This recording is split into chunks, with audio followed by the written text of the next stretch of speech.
Bonjour, je suis ravi de vous retrouver aujourd'hui pour ce troisième webinaire de l'année 2026. Je m'appelle Charles, je suis conseiller chez HomeGrade et modérateur de cette présentation.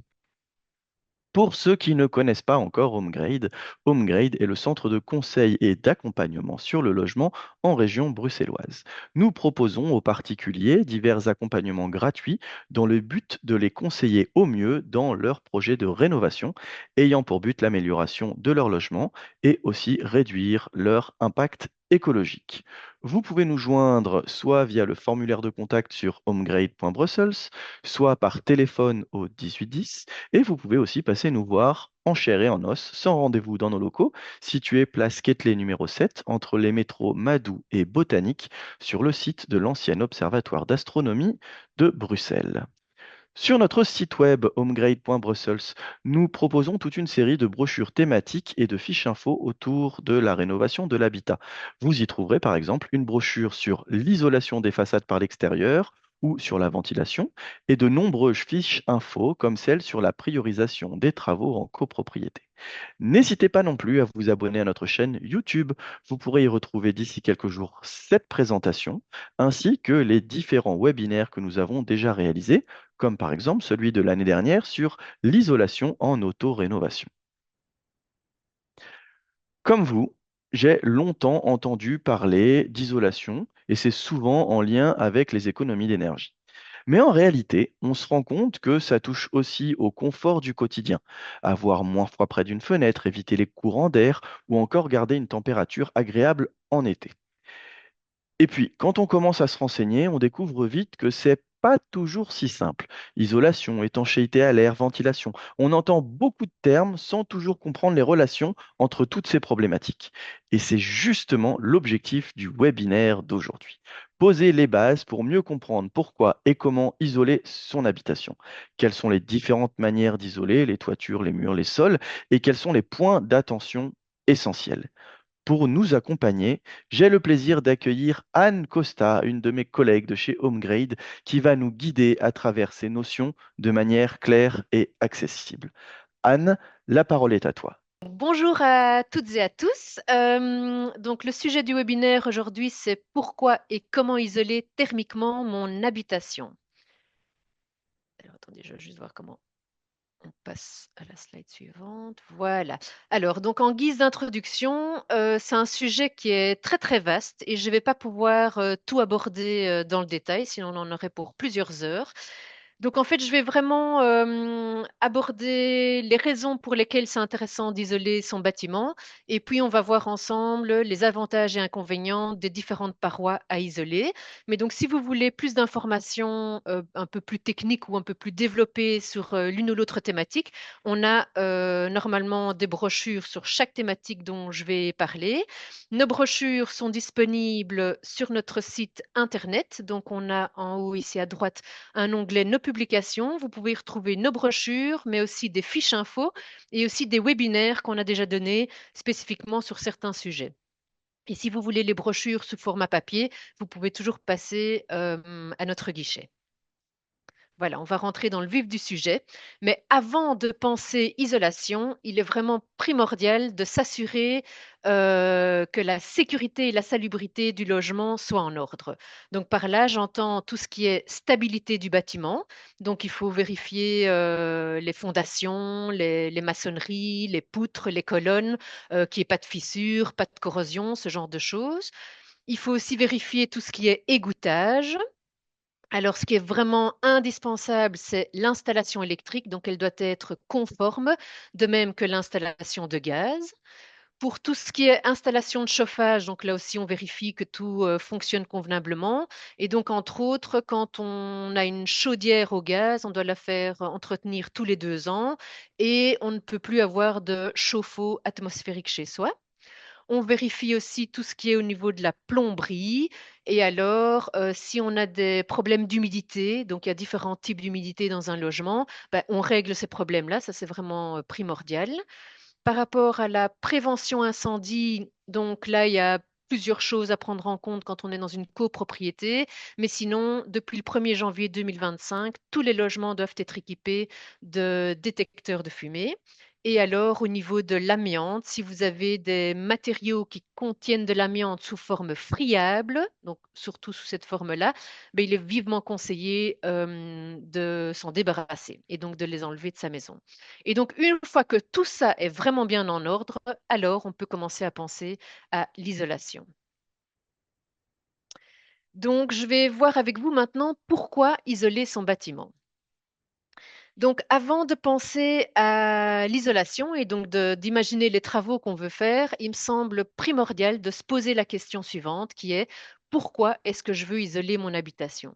Donc, ça peut être pour améliorer son confort, ça peut être pour avoir un meilleur certificat PEB, donc performance énergétique des bâtiments, ou ça peut être parce que ce sera une obligation d'ici 2050 par le gouvernement bruxellois. Mais nous, on constate que la majorité des gens le font pour faire des économies financières et donc payer un peu moins sa facture de chauffage et aussi pour agir pour l'environnement. Donc ça permet, si on chauffe moins son logement, ça permet de diminuer la production de gaz à effet de serre qui participe au réchauffement climatique. Mais donc, l'énergie la moins chère et la moins polluante est celle que l'on ne consomme pas. D'où l'intérêt d'isoler, on va y venir. Ici en bas à gauche, vous voyez un petit graphique qui montre que le chauffage est vraiment la partie la plus importante de la consommation énergétique d'un logement. Et ici, je vais vous rappeler un peu comment fonctionne un système de chauffage. Donc, dans la majorité des logements bruxellois, on a ce qu'on appelle, pardon, un chauffage central. Alors, il s'agit d'une chaudière dans laquelle on va chauffer de l'eau. L'eau va circuler dans, j'espère que vous voyez ma petite souris, l'eau va circuler dans les tuyaux et puis va circuler dans les radiateurs et les radiateurs vont réchauffer l'air ambiant. Et en fait, pour chauffer l'eau, la chaudière va brûler un combustible. Alors à Bruxelles, c'est la majorité du temps, c'est du gaz. Et en fait, quand le gaz brûle, il dégage du CO2 qui participe à l'effet de serre et donc au réchauffement climatique. Donc le but, c'est de chauffer moins pour dégager moins de CO2. Alors dans un logement, quand on chauffe les différentes pièces, eh bien, cette chaleur, elle s'échappe par les différentes parois qu'on appelle des parois de déperdition. Donc, c'est la toiture, les murs, les fenêtres et le sol.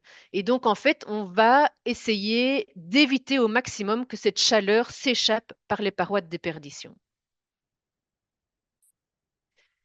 Alors, isoler, oui, mais il faut quand même bien réfléchir avant de isoler les différentes parois. Et donc, pour moi, il est important qu'on prenne en compte trois facteurs, donc qu'on ait au moins trois réflexions importantes avant de décider ce qu'on va isoler. Donc, premièrement, il faut prendre en compte le fait que notre ville, Bruxelles, présente un patrimoine et une architecture qui est très intéressante. Alors, on comprend sur la photo de gauche ici, ben voilà, ça c'est un bâtiment éclectique début du XXe siècle. Je crois que tout le monde est plus ou moins d'accord pour dire que c'est une façade qui vaut la peine d'être maintenue. Elle fait partie du patrimoine et donc on ne va pas imaginer d'isoler cette façade-là par l'extérieur.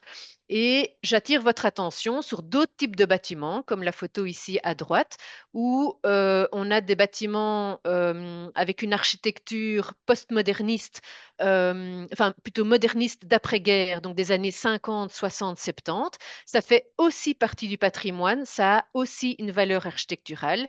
Et donc, je vous invite à regarder un webinaire que j'ai donné à ce sujet-là pour vous sensibiliser à ce type d'architecture. Et donc, en fait, chez HomeGrade, nous, on va donc personnaliser nos conseils et on va essayer de trouver un compromis entre la préservation du patrimoine et de l'architecture de notre ville et de nos bâtiments, mais tout en améliorant quand même les performances énergétiques des bâtiments.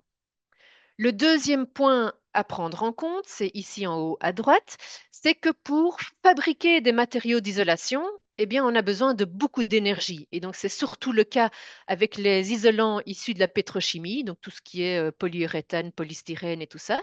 Et on s'en rend pas toujours compte quand on va acheter un panneau d'isolant et qu'on le met en œuvre sur son chantier, mais on a besoin de beaucoup d'énergie pour fabriquer cet isolant. Et donc, on appelle ça l'analyse du cycle de vie. Donc, on peut étudier quel est l'impact environnemental et énergétique d'un matelas ou d'un panneau d'isolation. Et donc, ça va de l'extraction des matières premières à la fabrication des panneaux, le transport sur chantier, jusque les déchets de chantier. Donc, qu'est-ce qu'on en fait? Et puis, ben, le jour où on démonte le bâtiment, ben, qu'est-ce qu'on fait avec la fin de vie du bâtiment? Donc, est-ce qu'on peut recycler les matériaux et ce genre de choses? Et donc, pour moi, c'est important qu'on réfléchisse avant de se dire, je vais tout isoler. Parce qu'il ne faudrait pas déplacer le problème. Donc, si on isole, c'est entre autres pour des raisons environnementales, mais il ne faudrait pas déplacer le problème ailleurs, qui est plutôt dans la production des panneaux d'isolant. Et alors, le troisième facteur à prendre en compte et auquel il faut réfléchir, ça vaut la peine d'analyser ses consommations réelles de chauffage.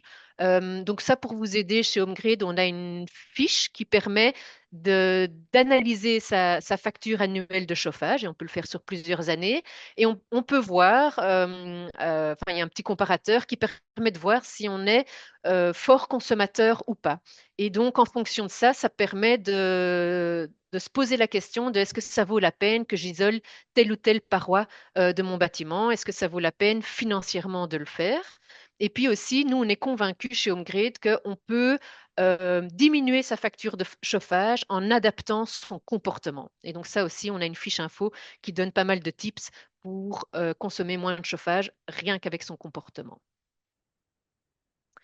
Alors maintenant qu'on a réfléchi ou qu'on comprend les raisons pour lesquelles isoler son bâtiment, on va voir maintenant comment isoler son bâtiment. Avant toute chose, il faut bien comprendre que isoler son bâtiment s'accompagne d'une bonne étanchéité à l'air, histoire qu'il n'y ait pas de fuite d'air, donc ni du froid qui rentre à l'intérieur, ni surtout la chaleur intérieure qui s'échappe par des fuites vers l'extérieur, sinon ça n'a pas vraiment d'intérêt d'isoler son bâtiment. Et puis, il est vraiment important aussi d'avoir une ventilation qui va permettre d'avoir un air intérieur qui est sain. Je vais aborder ces trois thématiques brièvement parce qu'elles sont vraiment très très importantes pour comprendre l'isolation des bâtiments. Par rapport à l'isolant thermique, donc sur le marché, il y a énormément de choix au niveau de l'isolant et c'est pas toujours facile de s'y retrouver. Donc là, je vais vous donner deux, trois infos pour vous aider dans un choix éventuel. Donc, les isolants sont d'origines différentes. Donc, on a ici les trois origines. Donc, ils peuvent être d'origine végétale. Donc, c'est ce qu'on appelle les isolants biosourcés. Donc, ça va être la laine de bois, la fibre d'herbe, la cellulose, le coton recyclé, le chanvre, le lin, etc. Le liège aussi. On a les isolants qui sont mieux connus d'origine minérale. Donc, ça, c'est ce qui est laine de roche, laine de verre. Et puis, on a les isolants d'origine synthétique, donc issus de la pétrochimie. C'est tout ce qui est polyuréthane, polyisocyanurate, polystyrène, etc. Et l'isolant peut être vendu sous différentes formes. Donc, on peut avoir des matelas souples ou semi-rigides, ou on peut avoir des panneaux rigides, ou encore on peut avoir de l'isolant en vrac. Et donc, pour chaque paroi qu'on va isoler, on va choisir l'isolant qui est adéquat. Et le choix de l'isolant peut se faire en fonction de plusieurs paramètres.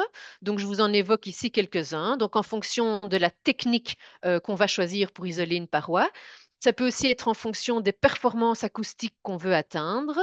On peut aussi faire un choix de manière à se protéger contre la surchauffe en été. On peut choisir un isolant pour son comportement au feu.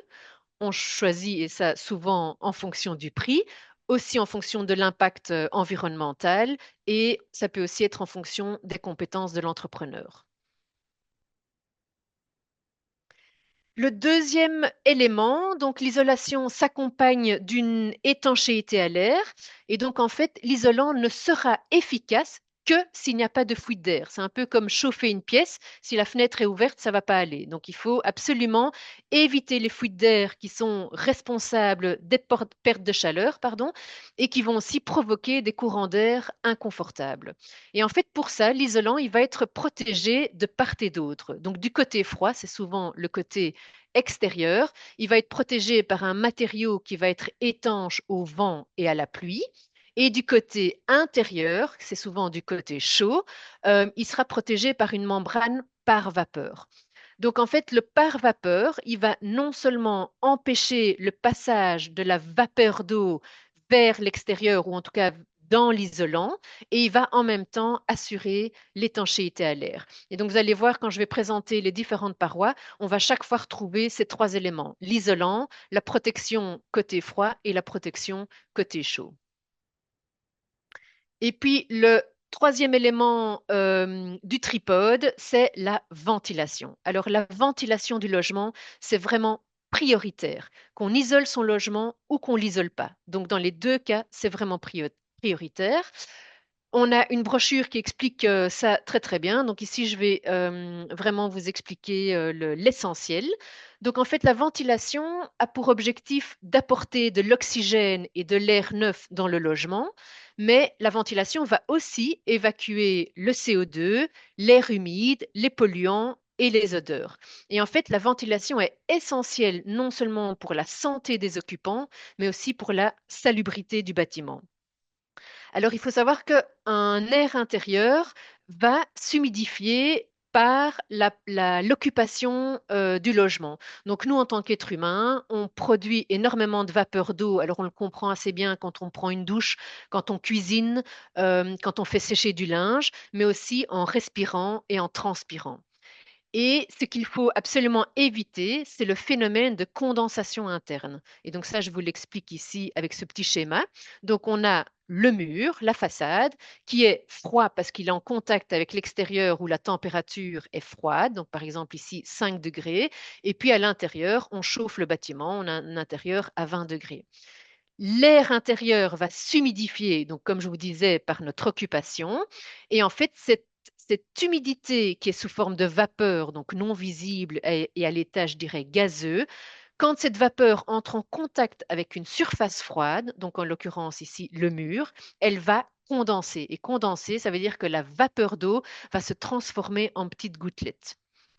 Et donc, on peut avoir des intérieurs où on voit vraiment l'eau qui ruisselle sur l'intérieur des murs. Et puis après, ça va provoquer des moisissures, donc ce qui est vraiment pas génial pour la santé des occupants. Et ça peut aussi dégrader les différents matériaux du bâtiment. Donc, c'est vraiment important de ventiler son bâtiment et de préférence le ventiler de manière mécanique. Alors, aussi, le fait d'avoir un air intérieur qui est humide va demander beaucoup plus d'énergie pour chauffer le logement. Donc, en fait, si on a un air intérieur qui est humide, le chauffage va d'abord devoir assécher l'air intérieur avant de pouvoir chauffer la pièce. Donc, en fait, on va déjà faire des économies d'énergie donc au niveau du chauffage si on a un air intérieur qui est sain et donc qui est plus sec et qui sera réchauffé plus rapidement. Donc, comme je vous le disais, on a une brochure qui explique la ventilation en long et en large. Mais donc, je vous explique ici en deux mots le principe théorique d'un système de ventilation mécanique contrôlée. Donc, ça veut dire qu'on va apporter de l'air frais dans les pièces dites sèches. Donc, c'est tout ce qui est salon, salle à manger, chambre à coucher, bureau. Et on va extraire l'air vicié des pièces dites humides. Donc, c'est WC, salle de bain, cuisine, buanderie. Et donc, ça veut dire que dans son bâtiment ou dans son logement, dans chaque pièce, on va avoir soit un apport d'air frais, soit une extraction d'air vicié, et puis il va y avoir une circulation d'air sous les portes. Alors, en rénovation, on a principalement deux systèmes. Je les ai illustrés ici. Donc, à gauche, on a ce qu'on appelle le système C, où on a un apport d'air frais qui se fait par un aérateur qu'on pose au-dessus des châssis. Et puis, on a une extraction mécanique, donc avec un moteur qui se fait avec un petit ventilateur qu'on met dans les pièces humides. Et alors, l'autre système, c'est le système D qu'on appelle double flux, où là, tout se fait de manière mécanique, donc avec un moteur. Voilà, si vous voulez plus d'explications là-dessus, vous pouvez toujours vous renseigner auprès d'HomeGrade. Maintenant qu'on a vu ces trois éléments-là, nous allons voir quelles sont les parois qu'il faudrait isoler. Alors, chaque cas est unique, je dirais, donc on doit vraiment étudier chaque bâtiment au cas par cas et on commence par déterminer quel est le volume chauffé. Alors, le volume chauffé, c'est l'ensemble des pièces dans lesquelles il y a un radiateur ou un autre élément pour chauffer la pièce, ou bien des pièces où il n'y a pas de corps de chauffe, mais qui sont indirectement chauffées, donc typiquement un palier, un WC éventuellement, parce qu'ils sont entourés de pièces chauffées. Et souvent, ne fait pas partie du volume chauffé un grenier, une cave ou un garage. Et une fois qu'on a déterminé le volume chauffé, eh bien, on sait quelles sont les parois de déperdition et donc les parois qu'il faudrait idéalement isoler. Des études montrent que pour une maison typiquement bruxelloise, mitoyenne en ville, eh bien, on perd le plus de chaleur par la toiture, qu'elle soit inclinée ou plate. Ensuite, c'est par les murs et les vitrages, et puis par le sol. Mais donc, là où je veux mettre l'accent, c'est que si vous ne devez choisir qu'une seule paroi à isoler, il faut vraiment, mais c'est dans la majorité des cas, en priorité, isoler la toiture. Alors, nous avons les toitures plates et les toitures inclinées. Pour la toiture plate, il faut bien retenir qu'on l'isole toujours par l'extérieur.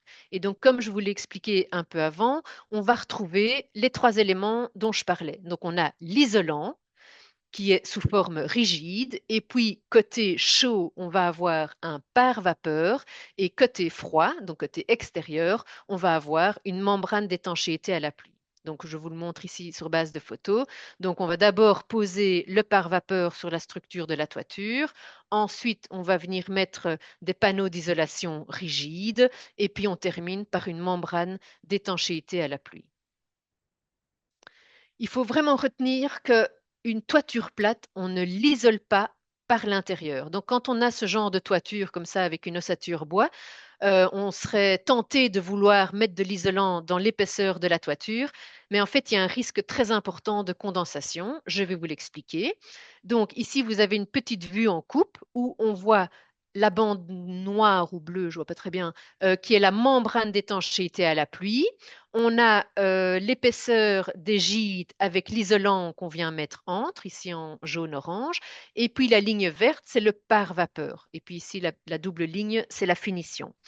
Mais en fait, ce pare-vapeur, donc qu'on va mettre pour empêcher que la vapeur d'eau intérieure ne rentre dans le complexe isolant, c'est vraiment difficile de le mettre parfaitement. Et donc, il faut savoir que de la vapeur d'eau, ça peut passer par un tout petit défaut qui a la taille d'un trou d'agrafe. Et donc, si cette vapeur d'eau devait, par un défaut, rentrer dans le complexe isolant, elle traverse l'isolant, ça, c'est pas un souci. Mais au moment où elle arrive ici, donc en partie supérieure, donc sur la photo, on le voit contre l'OSB, elle ne sait pas sortir, la vapeur d'eau, parce qu'il y a une membrane d'étanchéité qui est complètement étanche, étanche à la pluie dans un sens et étanche à la vapeur d'eau dans l'autre sens. Cette membrane étant en contact avec l'extérieur, elle est froide et donc on va avoir un phénomène de condensation. Donc la vapeur d'eau va se transformer en gouttelettes d'eau qui vont humidifier l'isolant et l'isolant humide risque de faire pourrir toutes les poutres.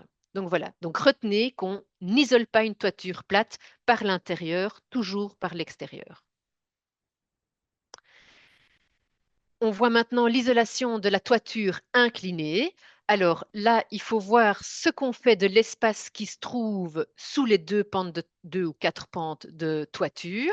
Soit c'est un espace de vie, donc par exemple des chambres, une salle de bain, que sais-je, et alors on va isoler la toiture inclinée parce que cet espace fait partie du volume protégé. Ou bien c'est un espace de stockage, donc ça reste un grenier, et alors là, il est plus intéressant d'isoler le plancher de grenier. Donc ça va être moins cher, on va le voir après, et surtout, ça permet de limiter le volume chauffé du bâtiment et on ne chauffe pas inutilement un grenier qui n'a pas besoin de l'être. Alors, la toiture inclinée, elle, par contre, elle peut être isolée soit par l'extérieur, soit par l'intérieur. Mais là aussi, on va retrouver les trois éléments, donc l'isolant thermique, qui du côté chaud est protégé par le pare-vapeur, et du côté froid, donc côté extérieur, qui est protégé par une sous-toiture. Alors, la différence avec la toiture plate, c'est que la sous-toiture, elle protège de l'extérieur vers l'intérieur contre la pénétration d'eau de pluie, mais elle est de l'intérieur vers l'extérieur, elle est ouverte à la vapeur d'eau. Je vais aborder avec vous les avantages et inconvénients de chaque système. Donc, quand on isole par l'extérieur, eh bien, ça a l'avantage que si on a déjà, par exemple, des chambres ou quoi qui sont aménagées dans l'espace sous toiture, eh bien, on peut conserver la finition intérieure. On ne perd pas de volume intérieur. Il n'y a pas, ou en tout cas très peu, de pont thermique. Tous les travaux peuvent être réalisés par l'extérieur, ce qui est parfois intéressant quand on habite déjà dans la maison. Et alors, c'est aussi un système qui permet de prolonger, par exemple en façade arrière, de prolonger la toiture pour pouvoir faire le raccord avec l'isolation de façade. Par contre, il y a quand même quelques petits inconvénients. Donc, c'est qu'il faut rénover l'entièreté de la toiture, dans le sens où il faut enlever les tuiles et les ardoises. Dans certains cas, il faut demander un permis d'urbanisme. Il faut soigner le raccord avec les voisins et puis il faut souvent adapter les corniches et les gouttières. Et alors ça, c'est un petit point d'attention, mais donc si on utilise des isolants rigides, on a une moins bonne performance au niveau acoustique. Mais de nouveau, tout ça, ça peut se régler. Quand on isole la toiture inclinée par l'intérieur, eh bien là, l'avantage, c'est que si la couverture, donc les tuiles ou les ardoises, sont en bon état et qu'il y a une sous-toiture en bon état, on peut les maintenir et donc ce sera moins cher que isolé par l'extérieur. Il ne faut pas demander de permis d'urbanisme parce qu'il n'y a pas de modification du côté extérieur et on peut faire les travaux soi-même. Par contre, il y a là aussi quelques petits inconvénients. C'est que si on a déjà une finition intérieure, il faut impérativement l'enlever. On isole beaucoup plus qu'avant. Donc avant, on n'isolait que dans l'épaisseur de chevron. Maintenant, on isole sur une plus grosse épaisseur. Donc on va perdre du volume intérieur. Et si jamais on n'a pas de sous-toiture ou que la sous-toiture doit être remplacée, ben là par contre, il faudra enlever toutes les tuiles. Donc on est sur un chantier qui est alors au niveau prix plus équivalent avec l'isolation par l'extérieur. Troisième partie, donc on a isolé par l'extérieur, on a isolé par l'intérieur. On peut aussi isoler donc le plancher de grenier. C'est moins cher et c'est plus facile à mettre en œuvre. Donc quand on a un grenier, ça vaut vraiment la peine d'étudier cette option-là. Par contre, si on a un espace sous toiture qui est partiellement sous une partie inclinée et partiellement sous le grenier, on va devoir combiner les deux types d'isolation, donc isolation de toiture inclinée et isolation de plancher de grenier. Et alors, un petit point d'attention, si dans votre grenier, vous avez des équipements techniques, comme par exemple une chaudière ou une ventilation double flux ou quoi, ça vaut mieux, enfin, c'est mieux d'isoler la toiture inclinée. Alors, pour isoler le plancher de grenier, il y a deux méthodes d'isolation. Donc, soit on va mettre une épaisseur d'isolant sur le plancher bois ou la dalle en béton, et donc on va perdre de la hauteur ou du volume de stockage dans son grenier. Et si on a des gîtes en bois, donc une ossature bois, là on peut imaginer de mettre de l'isolant dans l'épaisseur de la structure en bois, et soit on intervient par le dessous, donc par l'étage en dessous, soit on intervient par le dessus. On a vu tout ce qui était toiture. On va voir maintenant l'isolation des façades. Alors, il y a trois méthodes d'isolation de façade. Soit on l'isole par l'extérieur, soit on l'isole dans la coulisse, soit on l'isole par l'intérieur. Alors ici, je vous ai montré enfin, je vous montre un petit schéma. Donc, c'est une coupe où on voit un mur avec un plancher. Donc, quand on n'isole pas, bah, toute la chaleur intérieure euh, euh, passe par les murs vers l'extérieur, donc il y a pas mal de pertes. Quand on isole par l'extérieur, c'est vraiment le plus efficace. On crée une peau autour du bâtiment, enfin, contre les murs, et donc on a moins de pertes de chaleur. Quand on isole dans la coulisse, c'est quand on a un double mur, j'y reviendrai, et donc on va venir mettre un isolant dans la coulisse, mais on est tenu par l'épaisseur de la coulisse, donc c'est pas aussi efficace que l'isolation par l'extérieur, mais c'est déjà très bien. Et l'isolation par l'intérieur, ça c'est vraiment moins efficace et beaucoup plus délicat parce que, par exemple, au niveau des planchers ou des murs de refend, on a des ponts thermiques. Donc, la meilleure méthode pour isoler une façade, c'est par l'extérieur, mais ce n'est pas toujours possible. On l'a vu bien avant. Quand on a des façades qui ont une valeur patrimoniale et architecturale, bah, c'est vraiment pas recommandé parce que ça change complètement l'esthétique. Mais on peut préconiser cette méthode d'isolation pour des façades arrière ou pour des façades latérales comme des murs pignons. Donc les avantages, c'est qu'on a une continuité de l'isolant et donc on peut vraiment limiter les ponts thermiques. Ça permet de protéger toute la structure du bâtiment de l'influence du climat. Il n'y a pas de réduction de volume à l'intérieur et un des avantages, si on habite dans le bâtiment, ben, c'est que tous les travaux sont réalisés par l'extérieur. Par contre, au niveau des inconvénients et non des moindres, c'est qu'on modifie entièrement l'aspect esthétique de la façade. Donc, on a vraiment une toute autre esthétique qui va être proposée. Dans certains cas, il faut demander un permis d'urbanisme. Et alors, il y a quand même pas mal de points d'attention au niveau des raccords pour éviter des ponts thermiques. Donc, je ne vais pas les aborder ici, mais donc il y a un webinaire qui explique tout ça. Mais donc, il y a le raccord avec la toiture, le raccord en pied de mur, et alors surtout autour des fenêtres et des portes. Et alors, ça demande aussi de poser un échafaudage. Donc, ça entre en ligne de compte dans le prix. On a donc le cas particulier de l'isolation d'un mur pignon par l'extérieur. Donc, ce que j'entends par mur pignon, c'est un mur de séparation entre deux propriétés. Et donc, comme on le voit sur le petit schéma ici, le fait de poser de l'isolant contre le mur de séparation, on empiète sur la propriété du voisin.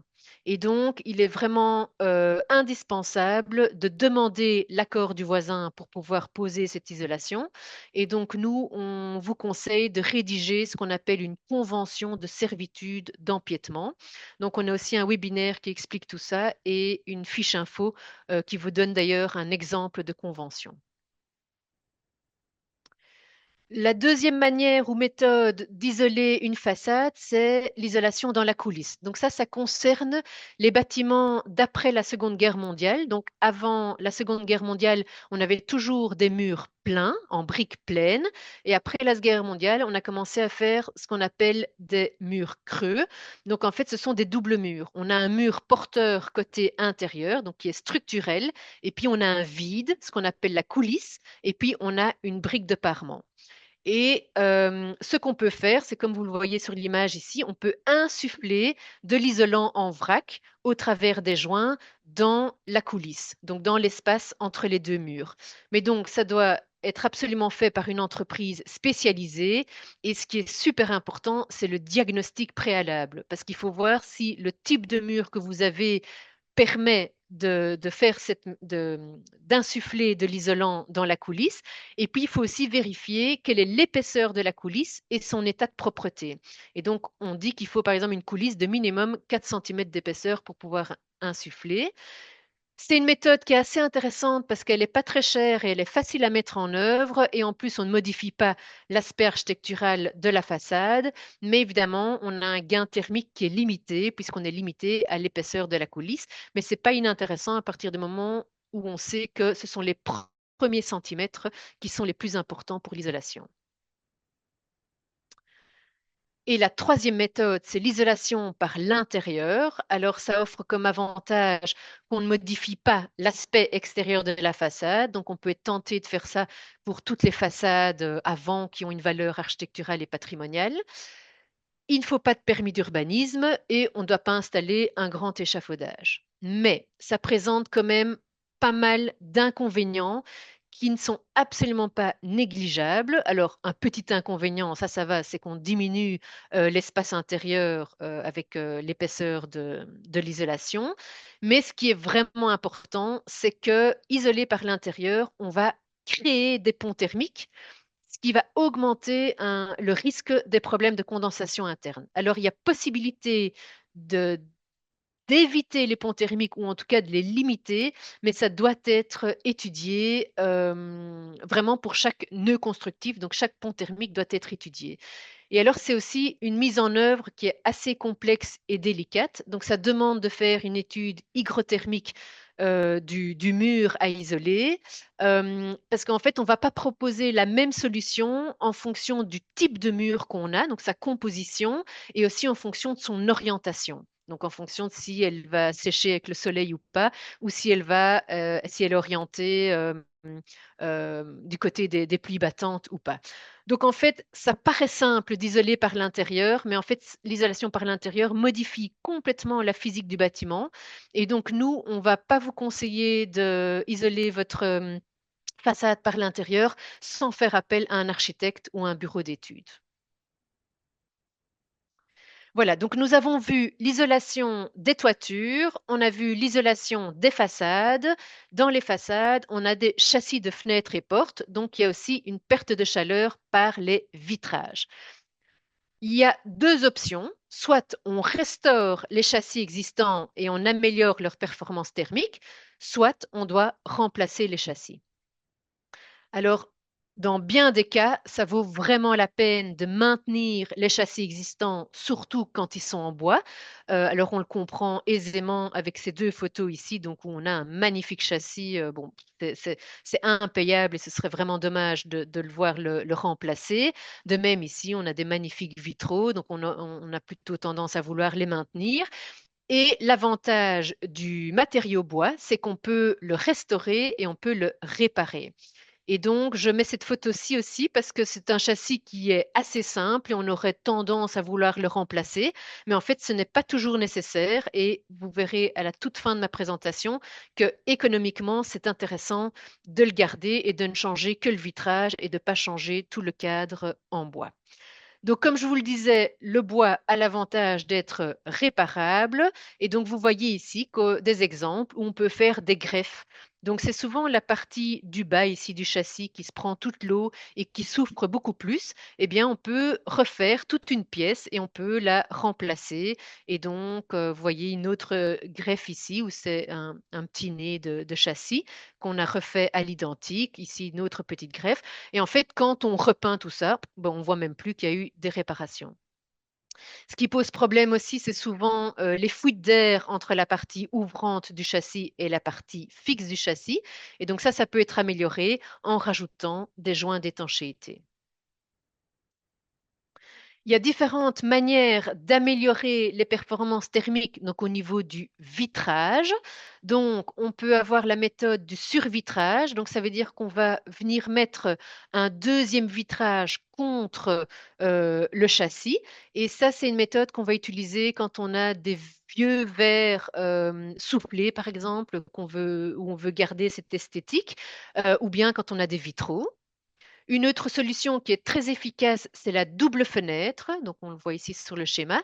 Donc, en fait, on maintient le châssis existant avec son simple vitrage qu'on va restaurer et entretenir. Et puis, à l'intérieur, on vient poser un nouveau châssis avec un vitrage performant. Donc, ça fonctionne aussi très bien au niveau acoustique. Et alors, une méthode qui est beaucoup utilisée, c'est le double vitrage dans le châssis existant. Donc, en fait, on garde le cadre en bois, on enlève le simple vitrage ou le vieux double vitrage et on vient y mettre un nouveau double vitrage. Et donc, vous voyez ici, on a un exemple d'un châssis simple dans lequel on est venu mettre un nouveau vitrage avec une petite latte et après, on vient peindre et on a l'impression que c'est un nouveau châssis. Ça, c'est l'avantage du matériau bois.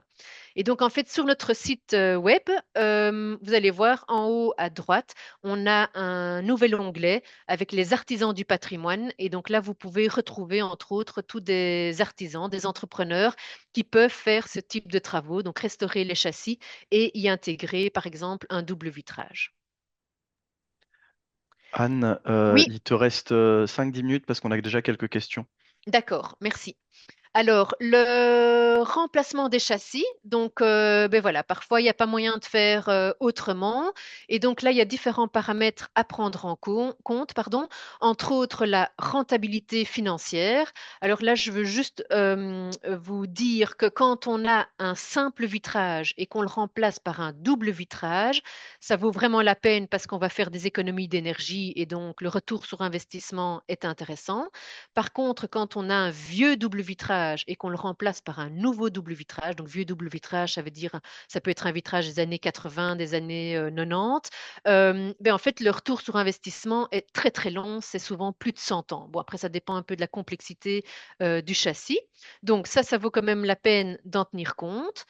Deuxièmement, il y a l'impact environnemental. Donc, le fait de remplacer un châssis, ben, c'est un châssis qu'on jette à la poubelle et donc on ne les recycle pas. Donc, on crée du déchet. Et en plus, pour fabriquer le nouveau châssis, ben, on doit dépenser beaucoup d'énergie. Et puis, il y a aussi le facteur de la performance acoustique. Donc là, j'attire votre attention sur le fait que avoir un double vitrage classique, c'est acoustiquement moins performant qu'un simple vitrage. Donc, si on remplace son vitrage pour des raisons acoustiques, il faut vraiment opter pour un double vitrage acoustique. Mais c'est aussi très, très important d'isoler acoustiquement sur le pourtour du châssis. Voilà, donc ça, c'est des infos qu'on peut retrouver dans le code de bonne pratique acoustique sur notre site internet. Alors, au niveau du remplacement des châssis, il y a principalement trois matériaux sur le marché. C'est soit des châssis en bois, soit des châssis en alu, qui sont très, très énergivores à la production, soit des châssis en PVC. Alors, je ne vais pas rentrer dans le débat de quel est le meilleur matériau à prévoir, mais en tout cas, nous, on estime chez HomeGrade que l'avantage du matériau bois, c'est qu'on peut vraiment respecter au maximum l'esthétique des châssis d'origine. Donc, vous avez ici un exemple d'une maison jumelle où vous voyez tout le détail qu'il y a dans le châssis d'origine, avec le cintrage, avec la courbure, les petits bois, des profilés qui sont assez minces. Eh bien, si on ne fait pas attention à tout ça, ben, on a quelque chose qui n'est pas très, très heureux. Et donc ici, je vous montre un exemple d'un châssis qui a été remplacé à l'identique. Et donc, il y a tout à fait moyen, avec le matériau bois, entre autres, de pouvoir retrouver le cintrage, retrouver des moulures comme à l'origine et des profilés très minces qui permettent d'avoir des grands vitrages qui amènent beaucoup de lumière à l'intérieur. Donc voilà, j'attire juste votre attention sur le fait que quand on remplace ces châssis, il faut quand même faire attention à beaucoup de paramètres. Mais donc, on a une brochure qui explique tout ça. On va terminer par l'isolation du sol. Donc, on a vu l'isolation des toitures, l'isolation des façades et les châssis. Et donc, on termine par l'isolation du sol. Donc, quand je parle d'isolation du sol, c'est aussi bien une dalle de sol sur terre-plein qu'un plafond de cave ou de garage. L'isolation du sol sur terre-plein, ça veut dire qu'on va venir mettre un isolant sur la dalle de sol existante, donc en rénovation. Je ne parle pas de la construction neuve ou d'une annexe où là on fait autrement. Mais donc là, de nouveau, ça va s'étudier au cas par cas parce que par exemple, quand on a un vieux sous-sol bruxellois, souvent les carreaux de ciment sont placés sur sable et donc on n'a pas une dalle de béton. Donc c'est en fait des travaux assez onéreux pour mettre une dalle de béton et puis isoler. On peut aussi, enfin il y a aussi quand on met l'isolant qu'on va perdre de la hauteur, et alors surtout quand c'est en sous-sol, on n'a pas toujours beaucoup de hauteur, donc ça peut poser problème. Mais alors je dirais que, en tout cas, ce qui peut faire partie de la réflexion si on veut isoler le sol sur terre-plein, c'est qu'il faut savoir que la Terre a une température assez équivalente tout au long de l'année. Donc, c'est entre 10 et 15 degrés. Et donc, ça veut dire qu'en hiver, le sol est plutôt chaud. Donc, voilà, est-ce que ça vaut la peine d'isoler et de faire des travaux onéreux? Et en été, la terre est plutôt froide. Et donc, elle va permettre de refroidir ou de rafraîchir le logement. Donc, ce qui n'est pas négligeable avec les périodes de canicule qu'on connaît de plus en plus. Par contre, ce que je trouve beaucoup plus intéressant, c'est d'isoler le plafond des caves ou du garage, parce que les caves et le garage sont des espaces qui ne font pas partie du volume chauffé et qui, pour être sains, doivent être bien ventilés. Et quand on dit bien ventilés, ça veut dire qu'il y a une circulation d'air qui est froide et qui peut refroidir la dalle de sol du rez-de-chaussée. Et donc, en isolant le plafond de cave ou de garage, eh bien, on va améliorer la sensation de confort à l'étage supérieur et limiter la sensation de pied froid. Voilà, donc là, on a vu toutes les parois qu'il y a à isoler. Mais donc, je pense qu'il faut aussi tenir compte d'autres éléments qui permettent d'améliorer la qualité de vie dans son logement et d'en réduire l'impact environnemental. Et donc, je vais juste les parcourir rapidement. Donc, ce sont des choses dont on parle lorsqu'on fait des visites ou lorsqu'on donne des conseils au ménage. Et vous pouvez retrouver des brochures qui parlent de chacune des thématiques. Mais donc, c'est important d'avoir un système de chauffage qui est performant, de même que son système pour chauffer l'eau chaude sanitaire. On peut avoir des panneaux solaires thermiques, mais ce qui est encore plus intéressant, ce sont les panneaux solaires photovoltaïques qui produisent de l'électricité. On parle souvent de faire des économies au niveau de l'électricité et du gaz, mais on gaspille aussi beaucoup d'eau de ville, donc d'eau potable, et donc, par exemple, dans nos chasses d'eau pour les toilettes. Et donc là, on peut envisager de mettre des citernes d'eau de pluie. Quand on a une toiture plate, ça vaut vraiment la peine de réfléchir à la possibilité de mettre une toiture végétale. Il y a d'autres paramètres à prendre en compte, comme tout ce qui est confort acoustique, donc l'isolation acoustique de son bâtiment. De plus en plus, on doit faire attention à la surchauffe. Et alors, il y a d'autres thématiques comme la restauration des éléments du patrimoine qu'on trouve très important chez HomeGrade. Et puis, il y a des thématiques qui sont plus récentes comme l'économie circulaire. Donc, le principe, c'est comment maintenir des matériaux qui existent déjà dans le bâtiment ou comment réutiliser ces matériaux plutôt que d'en faire des déchets. Et je vais terminer par un tout petit chapitre sur l'estimation des coûts. Donc, je vous mets un exemple d'une maison modeste, donc une maison mitoyenne à Bruxelles, où donc j'ai fait le calcul. On a ici une toiture, ça se voit pas, mais on a une toiture qui est inclinée, qu'on isole par l'extérieur, donc l'équivalent de 60 mètres carrés, donc c'est une double pente. On est à plus ou moins 22 000 euros de travaux hors TVA. Si on devait garder cet espace-là comme grenier et de isoler le plancher de grenier, donc on a un peu moins de mètres carrés, on est dans ce cas-ci à la moitié du prix, donc plus ou moins 10 000 euros. Si ce n'était pas une toiture à double pente, mais une toiture plate, donc là on est aussi à plus ou moins 50 mètres carrés, donc là on a un prix qui est assez semblable à l'isolation de la toiture inclinée, donc 21 000 euros. Dans ce cas-ci, parce que c'est un chantier à moi, donc on n'a pas isolé la façade avant, donc ça on l'a laissé tel quel. Par contre, la façade arrière, ça valait vraiment la peine de l'isoler, surtout qu'elle est toute simple. Et donc là, on l'a isolée par l'extérieur et on a un budget autour des 13 000 euros hors TVA. Et si on, donc ici, on est à un niveau cave. Et donc, si on isole le plafond de cave, eh bien, on sera un budget autour de 10 000 euros. Donc voilà, ça vous donne un ordre d'idée pour ce type de maison du coût des travaux d'isolation. Et alors, je tenais à encore vous montrer l'exemple de ce châssis simple. Donc, c'est de nouveau un chantier que j'ai fait. Donc, les chiffres sont exacts. Donc, j'ai demandé prix pour le remplacement de ce châssis neuf, donc même division en bois avec du double vitrage performant. J'ai reçu un prix de 3 180 euros hors TVA et j'ai demandé prix pour uniquement remplacer le simple vitrage par du double vitrage et donc on a dû réparer aussi un petit nez ici. Et en fait, ça n'a coûté, et c'est ce que j'ai fait, ça n'a coûté que 1 250 euros. Et en rajoutant quelques centaines d'euros de peinture, ben, en fait, ça m'a coûté la moitié du prix que si je l'avais remplacé à neuf. Et donc aussi moins de travaux au niveau des finitions intérieures, etc. Voilà, je vous remercie pour votre écoute et je suis disponible pour répondre à vos questions. Merci beaucoup Anne pour cette présentation qui est toujours aussi bien illustrée avec plein de chouettes photos. On ressent vraiment ton expérience dans la matière. En tout cas, grâce à toi, je pense que nous sommes maintenant bien informés sur l'isolation thermique et très certainement beaucoup mieux préparés pour se lancer dans ces travaux importants, voire nécessaires. Alors, on va tout de suite passer aux questions parce qu'il y a quand même quelques questions. Alors, une première question assez rapide sur comment ventiler une salle de bain si on n'a pas de ventilation électrique. Ah, bah, il faut trouver quand même une manière. Donc, en fait, bah, ça dépend toujours des bâtiments, mais parfois, il y a des aérats.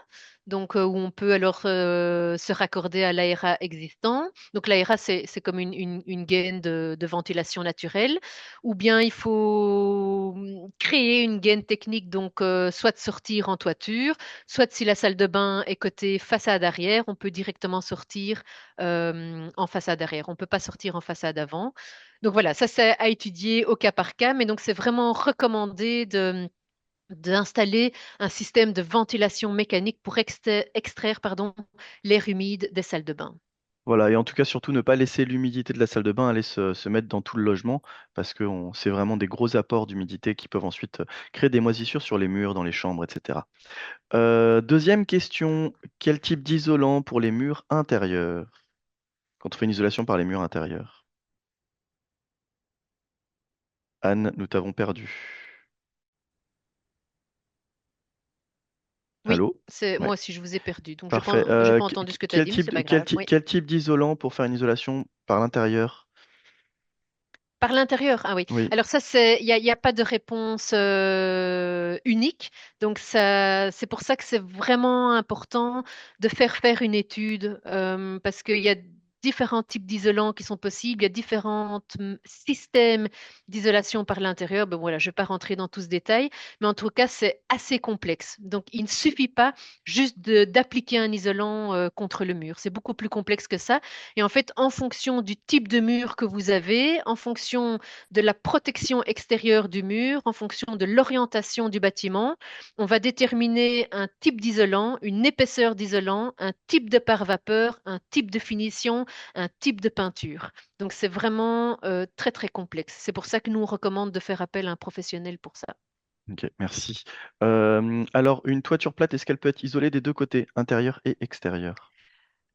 Alors, si on a une dalle en béton, non, on va l'isoler que par l'extérieur. Maintenant, si on a une structure en bois, comme je l'ai montré, un gîtage bois, on peut envisager de mettre de l'isolant dans la structure bois, mais il faut absolument qu'il y ait aussi de l'isolant au-dessus. Et l'isolant qui se trouve au-dessus doit être une fois et demie plus performante que l'isolant qui se trouve entre les gîtages. Parfait, merci. Une question, est-ce que tu peux rappeler les deux fonctions de la sous-toiture dans les toitures inclinées? Donc, la sous-toiture, sa fonction principale, c'est qu'elle empêche l'eau de pluie de rentrer dans la toiture, puisque donc les tuiles ou les ardoises, elles empêchent le gros de la pluie de passer, mais c'est comme des éponges. Une tuile en terre cuite, elle va quand même absorber l'humidité, mais donc elle va sécher parce que derrière, il y a l'air qui circule. Et donc, en fait, la sous-toiture, c'est une membrane ou ça peut être un panneau, n'importe, mais qui va empêcher l'eau de pluie de l'extérieur de rentrer à l'intérieur et qui va aussi empêcher que le vent ne rentre dans le bâtiment. Par contre, la sous-toiture, elle doit être ouverte à la diffusion de vapeur d'eau de l'intérieur vers l'extérieur. Donc, il faut que la vapeur d'eau qui est à l'intérieur du bâtiment, si elle n'est pas arrêtée par le pare-vapeur, elle doit pouvoir sortir du complexe isolant. Mais Merci. donc en fait, les anciennes sous-toitures ne sont pas toujours, donc les anciennes, de nouveau, c'est les sous-toitures d'il y a 20, 30 ans ne sont pas toujours ouvertes à la vapeur d'eau. Par contre, celles qu'on met en place de nos jours, elles le sont. Parfait. Oh, une petite question, isolation de façade avec de l'EPS graphité, Oui, conseillé ou pas? oui, on peut. Oui, oui, il n'y a pas de souci. C'est ce qui est d'ailleurs le plus souvent enfin, non, proposé par les entrepreneurs. Mais donc, il faut savoir que c'est issu de la pétrochimie, donc c'est absolument pas écologique. Et alors, ben, un problème de chantier, mais bon, souvent les entrepreneurs s'en inquiètent pas trop, mais c'est que quand ils découpent leurs panneaux, il y a plein de petites boules qui vont dans le jardin, qui vont chez les voisins, qui se biodégradent. Absolument pas. Effectivement, c'est une problématique que j'ai connue. Question concernant des vieux châssis double vitrage. Oui. Les artisans veulent pas intervenir pour opposer des joints d'étanchéité quand ils changent pas le vitrage parce qu'ils ont peur de casse lors de la manipulation. Moi, d'expérience, il est possible de faire un joint de calfeutrage en silicone et dans ce cas-là, il y a pas besoin vraiment de toucher au châssis. Donc, je pense qu'il y a d'autres solutions qui existent pour le calfeutrage. Est-ce que tu veux compléter? Non, bah, j'imagine que c'est quelqu'un qui est peut-être tombé sur un artisan qui voulait pas le faire, mais Voilà. Après, sur notre site internet, on a vraiment, au niveau des châssis, on a vraiment énormément d'artisans. Bon, voilà, ça demande un peu chercher et de trouver le bon. Question concernant l'isolation entre le plancher cave et le séjour avec de la laine de roche entre les chevrons. Comment installer le pare-vapeur côté chaud? Ah, oui, donc ça c'est compliqué, mais donc on peut entre autres, l'idéal ce serait d'enlever le revêtement de sol du rez-de-chaussée et de pouvoir mettre le pare-vapeur sur le. C'est une structure bois, c'est ça? Oui. De pouvoir mettre le pare-vapeur sur la structure bois et puis remettre le revêtement de sol. Mais bon, voilà, on n'a pas toujours l'occasion ou envie de le faire. Mais donc, on peut aussi agir par en dessous. Et donc, ça voudrait dire, je ne sais pas si vous voyez mes mains, mais donc, mettre le pare-vapeur en dessous des gîtes, entre les gîtes, en dessous des gîtes, entre les gîtes. Voilà, ça peut être une solution. Mm. C'est tout à fait une bonne. Moi, j'aurais conseillé ça aussi. Peut-on isoler par l'extérieur une façade arrondie avec un isolant souple? Peut-on? Alors, oui. Donc, bah, alors ça peut se faire avec des panneaux rigides, ça, il y a moyen aussi. Donc, ils sont fortement découpés. Sinon, on peut isoler une façade par l'extérieur avec un isolant souple ou semi-rigide, mais alors il va se trouver dans une structure secondaire. Donc, si par exemple, on a une finition en bardage, alors on a toujours une structure secondaire pour pouvoir fixer le bardage. Donc, bardage, c'est un revêtement de façade. Mais oui, oui, il y a tout à fait moyen. Mm. Une question, pourquoi est-ce que dans ta présentation, tu indiques qu'il y a plus de risque de condensation avec une toiture plate qu'une toiture inclinée quand on met isolation par vapeur, etc. Parce que dans la toiture plate, la couche extérieure, c'est une membrane d'étanchéité qui est étanche à l'eau de pluie et qui est complètement étanche à la vapeur d'eau de l'intérieur vers l'extérieur. Tandis que la sous-toiture, c'est ce que j'ai répondu à une des questions précédentes, la sous-toiture de l'extérieur vers l'intérieur, elle est étanche à l'eau de pluie, mais de l'intérieur vers l'extérieur, elle est ouverte à la vapeur d'eau. Super. Alors, il y a deux dernières questions qui sont un petit peu compliquées, qui mériteraient peut-être des précisions. Il y a une question sur un immeuble avec une loggia, dans une rue en pente, avec une distance entre le sol et la loggia inférieure à 2,50 m si on isole la loggia. Je pense qu'il faudrait plus. Voilà, pour cette question, n'hésitez pas à nous envoyer sur notre site internet homegrade.brussels des questions avec éventuellement des plans ou des photos, parce que c'est assez difficile de répondre comme ça. Et une autre question qui est sur comment approcher l'isolation d'une pièce ancienne cave au sous-sol. Il n'y a pas de dalle béton et qui devrait devenir une salle de bain et éviter la condensation entre l'intérieur de la salle de bain et les murs du bâtiment. Éviter l'humidité de remonter dans les murs et de. Oui. Mais donc ça, c'est très très complexe dans le sens où les sous-sols, donc les niveaux de cave, ont été conçus pour être des caves et donc pour être un espace tampon entre la terre qui est humide et les pièces de vie. Et d'ailleurs, dans les vieux bâtiments, ces caves étaient toujours ventilées grâce aux soupiraux. Donc, il y a toujours des soupiraux côté rue et puis il y a des ouvertures arrière, côté jardin ou cour, soit des soupiraux, soit des cours anglaises. Et en fait, les caves n'étaient en tout cas pas conçues pour y installer des pièces de vie et encore moins une salle de bain. Mais donc, si vous voulez aménager vos caves, il faut vraiment bien, bien réfléchir à comment faire. Donc, entre autres, il faudra probablement faire ce qu'on appelle un cuvelage, mais ce qu'il y a, c'est que l'eau qui est dans la terre, elle va toujours chercher son chemin. Donc, si on lui permet pas de sortir quelque part, ben, voilà, ça peut arriver que chez vous, ce soit très bien cuvelé et que vous ayez aucun problème d'humidité, mais alors c'est chez les voisins que ça va commencer à poser problème. Voilà, mais donc ça, de nouveau, on n'isole pas un sous-sol, donc une cave, pour en faire des pièces de vie sans faire appel à un professionnel parce que c'est assez complexe. Ok, merci beaucoup Anne. Alors, désolé pour la dernière question sur la copropriété. Sur notre site internet, il y a une fiche info sur la copropriété, les conseils, les priorisations de travaux.